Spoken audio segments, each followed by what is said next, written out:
Welcome to the Tech Egg. Don't get scrambled. Enjoy the video. You start by assembling components now. Don't delay. Strip and tinge short lengths of wire. Mount the LED module to the thermal pad for heat transfer because LEDs need a heatsink to last. Solder the LED positive and negative leads to the boost converter output. Make sure polarity is correct. Once done, connect the boost converter input to the Li-ion protected board output. Use short wires and heat shrink for insulation, and test continuity before adding power. Next, set up charging and control so your light lasts and charges safely. Connect the USB charger module to the protected battery board, matching B+ and B-, because a PCM prevents overcharge and short circuits. Place a toggle or push switch on the battery positive to control the boost converter, and add a small status LED from the charger output so you know when charging is active.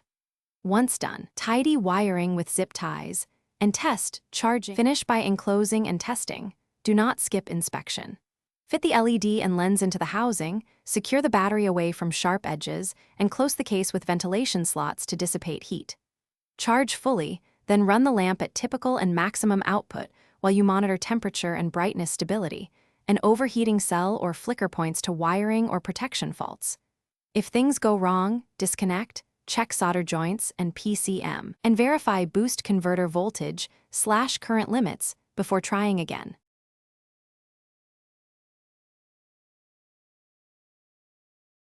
Thanks for watching. Consider subscribing if I helped unscramble your problems.